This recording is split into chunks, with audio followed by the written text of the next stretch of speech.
ಆಮೇಲೆ ಪ್ರಮುಖವಾಗಿ ನಮ್ಮ ಇವರು ಪ್ರಿಯಾಂಕಾ ಖರ್ಗೆ ಅವರು ಮೊನ್ನೆ ಸದನದಲ್ಲಿ ವಿಜಯೇಂದ್ರ ಅವ್ರ ಮೇಲೆ 150 ಕೋಟಿ ಆಪಾದನೆ ಮಾಡಿದ್ದಾರೆ. ಆ ತರ ಮಾಡ್ಬೇಕಾದ್ರೆ ಅವ್ರ ಮೊದಲೇ ನೋಟಿಸ್ ಕೊಡ್ಬೇಕು ನಿಮ್ಗೆ.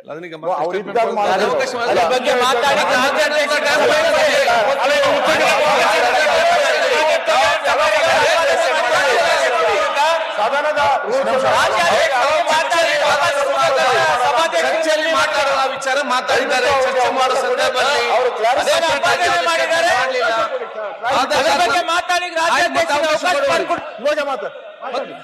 ಮತ್ತೆ ಕೊಡ್ತೇನೆ, ಮಧ್ಯಾಹ್ನ ಕೊಡ್ತೇನೆ.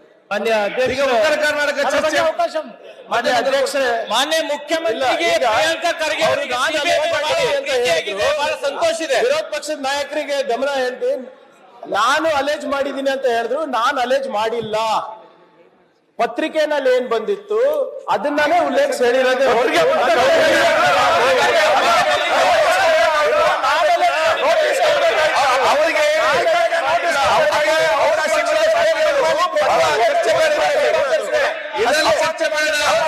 ಮತ್ತೆ ಮಾತಾಡಿ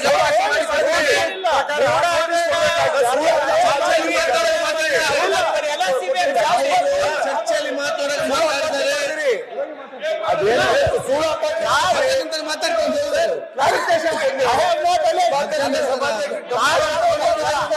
ಪಕ್ಷದವರು ಆರೋಪ ಮಾಡಿರೋದು.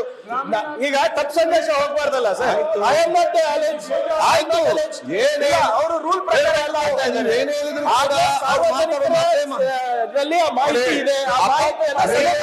ನೀವು ಯಾವುದೇ ವಿಚಾರ ಮಾತಾಡ್ತಾರೆ, ನೀವು ಸಮಾಜ ಸ್ಟೇಟ್ಮೆಂಟ್ ಮಾಡಿ. ಉತ್ತರ ಕನ್ನಡ ಬಗ್ಗೆ ಚರ್ಚೆ ಇದೆ. ಈಗ ಮೊನ್ನೆ ಅವರು ಈ ವಕ್ಫ್ ಸಂಬಂಧಪಟ್ಟಾಗೆ ಚರ್ಚೆ ಮಾಡುವಾಗ ಚರ್ಚೆ ಸಂದರ್ಭದಲ್ಲಿ ಮಾತಾಡಿದ್ದಾರೆ. ನಿಮ್ಮ ಕ್ಲಾರಿಫಿಕೇಶನ್ ಟೈಮ್ ಕೊಡ್ತೇನೆ ಅಂತ ಹೇಳಿದ್ದೇನೆ. ಅದಕ್ಕೆ ಈಗ ನೀವು ಮಧ್ಯಾಹ್ನ ನಂತರ ಕೇಳಿ ಆಯ್ತು, ಈಗ ಬೇಕಾ ಈಗ ಕೊಡುವ, ಮತ್ತು ಆದಷ್ಟು ಅದು ಚರ್ಚೆ ಅಂತ ತಗೊಂಡು ಹೋಗೋದು ಬೇಡ, ಅವಷ್ಟು ಕ್ಲಾರಿಫಿಕೇಶನ್ ಕೊಡಲಿ.